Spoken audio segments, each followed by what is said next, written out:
Yamcha est-il réellement la grosse victime que tout le monde pense? Oui. Alors c'est vrai que le bonhomme a été très souvent ridiculisé. Entre PLS devenu légendaire, cassage de jambes ou encore combat avec un dinosaure en caleçon, on peut dire que le monde de Dragon Ball est très cruel avec notre héros. Et pourtant, Yamcha a aussi eu des moments phares qui l'ont mis en valeur, comme par exemple la création de certaines techniques inédites ou encore des sacrifices mémorables. Salut les Jonines, c'est Loïc, j'espère que vous allez bien. Aujourd'hui, vous l'avez compris, on se retrouve pour parler de Dragon Ball. Et plus précisément, dans cette vidéo, on va essayer de répondre à la grande question, est-ce que Yamcha est une victime? Est-ce que c'est un GOAT? Est-ce que c'est un peu des deux ou ni l'un ni l'autre? Donc avant ça, si c'est pas déjà le cas, je t'invite à t'abonner, à activer la cloche pour pas louper les prochaines vidéos. Sans plus de suspense, on est parti avec la présentation.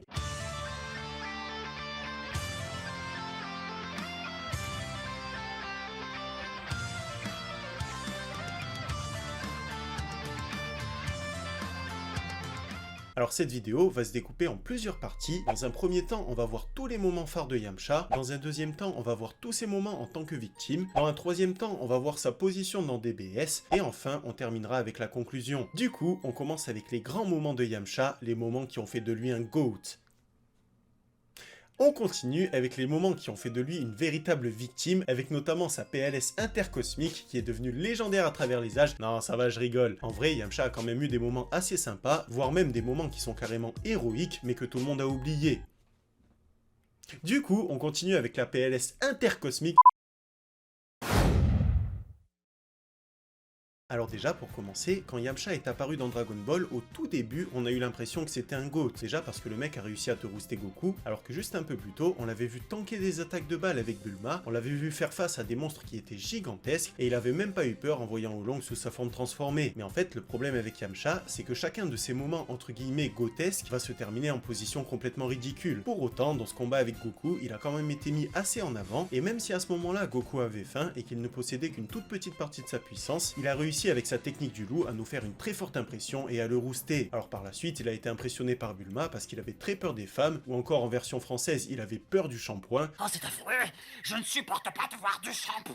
D'abord, ça pique les yeux! Hein, du shampoing? Mais c'est quoi? Et du coup, ça se terminera avec un Yamcha qui donne son véhicule au héros. Et en soi, sans Yamcha, peut-être que Goku, Bulma et Oolong n'auraient jamais trouvé les Dragon Ball restants et n'auraient jamais pu invoquer Shenron, parce que quand ils ont rencontré Yamcha, ils étaient dans le désert. Imagine si Yamcha avait simplement détruit leur véhicule sans leur prêter un véhicule de secours. Je pense que toute l'équipe serait soit morte déshydratée dans le désert, soit les Dragon Ball restants seraient tombés dans les mains de Pilaf. A noter aussi que Yamcha a quand même réussi à pécho Bulma, donc ça fait de lui un véritable GOAT. Bon certes, Bulma était pas la fille la plus difficile de l'univers, à 16 ans à peine, elle a accepté de montrer ses parties intimes à Tortue Géniale, elle a accepté de faire paf paf avec Oolong, et même Goku, elle a cherché à le corrompre en lui montrant ses fesses. Pour autant, réussir à pécho Bulma, c'était pas donné à n'importe qui, surtout quand on sait que Yamcha avait très peur des femmes à la base, donc force à lui parce qu'en séduction, il est quand même très fort. Concernant ses combats, au début du combat contre Tenshinhan, là encore, il nous a fait une très forte impression, d'abord en réussissant à contrer Tenshinhan, qui pourtant à l'époque était un adversaire surpuissant, et on peut même le dire, l'adversaire le plus fort que Goku ait jamais rencontré jusque-là, et d'ailleurs dans ce combat, Tenshinhan va même nous dire que Yamcha est aussi fort qu'il est vantard. D'ailleurs, dans ce même combat, il a réussi à claquer le Kamehameha, alors que personne ne lui a appris par le passé, et qu'il l'a simplement vu faire par Goku, donc même s'il a fini par perdre ce duel avec Tenshinhan, mention spéciale à Yamcha qui a réussi à faire des prouesses. Plus tard, dans son combat avec Kami, il a réussi à le surprendre avec son Sokidan, une technique qui cette fois appartient 100% à Yamcha, qui a été créée par lui, et qui est quand même une technique très intéressante qui va surprendre ses adversaires. Avec cette technique, il va pouvoir lancer une boule de feu qu'il va pouvoir contrôler à distance avec sa main, une technique qu'il a même utilisée dans DBS pour venir à bout d'adversaires surpuissants à la partie de baseball. Mais surtout, et c'est là pour moi le moment le plus héroïque de Yamcha, son sacrifice ultime contre un Saibaman. Alors je sais, on a tendance à énormément troller Yamcha à cause de cette PLS légendaire, mais en soi, et un détail très important que tout le monde a oublié, Yamcha a volontairement décidé d'affronter le Saibaman afin de pouvoir protéger Krillin. Et d'ailleurs, c'est même dit par Krillin à la fin du combat, puisqu'il nous dit que Yamcha a senti qu'il y avait quelque chose qui clochait, et il a décidé de prendre la place de Krillin afin d'affronter le Saibaman. Parce qu'on a beau troller Yamcha, au final, à part Piccolo et peut-être Gohan, si le Saibaman s'était jeté sur n'importe quel autre membre de la Z-Team, je pense que comme Yamcha, il aurait fini en PLS. Et d'ailleurs, comme il nous le dit, si Krillin était passé en premier et qu'il était mort contre le Saibaman, on n'aurait jamais pu le ressusciter, étant donné que par le passé, il avait déjà été ressuscité une première fois. Plus tard, et c'est là que Yamcha va atteindre son pic de puissance dans tout l'anime Dragon Ball, il va s'entraîner chez Kaio, et dans l'anime uniquement, il va réussir à te rooster le commando Ginyu. Alors certes, ce passage n'est pas présent dans le manga, mais bon, en soi, c'est pas si dérangeant, et pour moi c'est pas une si grosse incohérence, de dire que Yamcha aurait atteint les 35 voire les 40 000 unités de puissance après son entraînement avec Kaio. Alors par contre après ça, Yamcha ne sert strictement plus à rien, ça va devenir à 100% la grosse victime de DBZ, et soit on ne va tout simplement plus jamais le voir, soit les fois où on va le voir, il va être complètement ridicule.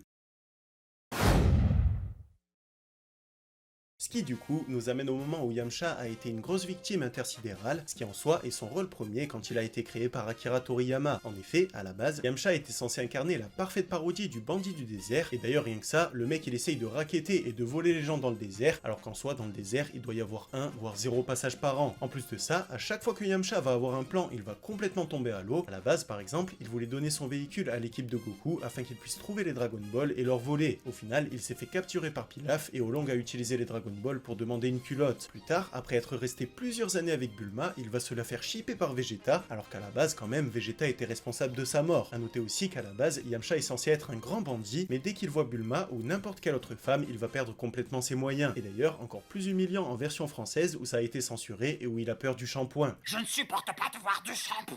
Au final, il suffit que son adversaire se trimballe avec une bouteille de shampoing et c'est terminé. Concernant les combats, en général c'est pas plus glorieux, il va littéralement se faire souffler par Jackie Chun, il va se faire briser les jambes par Tenshinhan, d'ailleurs un passage qui était très violent pour l'époque, surtout dans Dragon Ball, il va se faire complètement humilier par Kami, et le pire de tout, il va se faire buter par un Saibaman.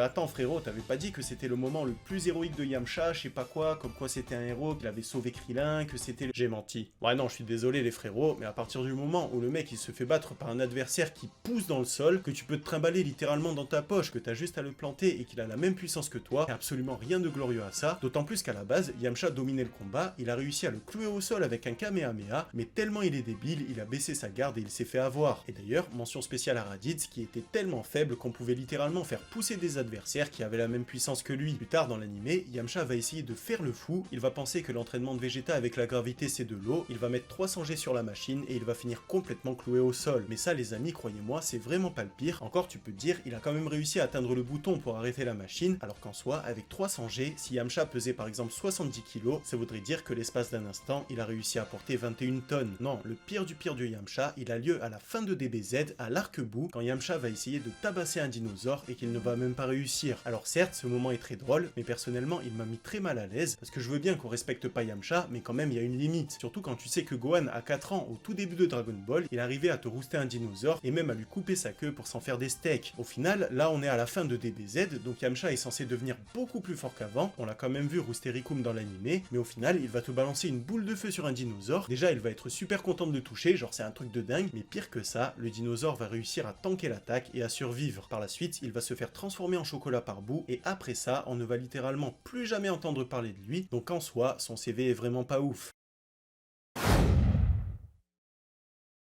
Maintenant, concernant sa position dans DBS, personnellement au début j'ai eu un petit espoir, notamment grâce à un épisode, l'épisode 70, où il va faire une très forte impression à la partie de baseball. Alors je te rappelle un petit peu ce qui s'est passé. En gros, bien qu'il soit nul en combat, Yamcha est très fort dans le baseball. Tout le long de la partie, il va faire un très bon match, notamment en combinant son Sokidan avec la balle de baseball, et pour finir, il va littéralement se sacrifier, en reprenant d'ailleurs sa PLS légendaire, afin que son équipe puisse gagner le duel. À part ça, malheureusement, il a suivi dans DBS sa longue et tragique descente aux enfers de Dragon Ball, étant donné que les 3/4 de l'œuvre, on ne va absolument pas le voir, que quand on va le voir, il va être comme d'habitude tourné en ridicule, et même d'ailleurs par ses propres amis mesquines, qui ne vont même pas penser à le prendre pour le tournoi du pouvoir. Alors pourtant quand même, ils ont pensé à Tortue Géniale, à Krillin et à Tenshinhan, mais Yamcha ça leur a même pas traversé l'esprit. Du coup, en conclusion, oui, Yamcha est une victime, mais c'est une victime qu'on prend plaisir à voir se faire victimiser, et surtout c'est une victime légendaire qui fait les choses très bien même dans le ridicule, et qui va quand même avoir de très belles valeurs, et notamment avec sa notion de sacrifice.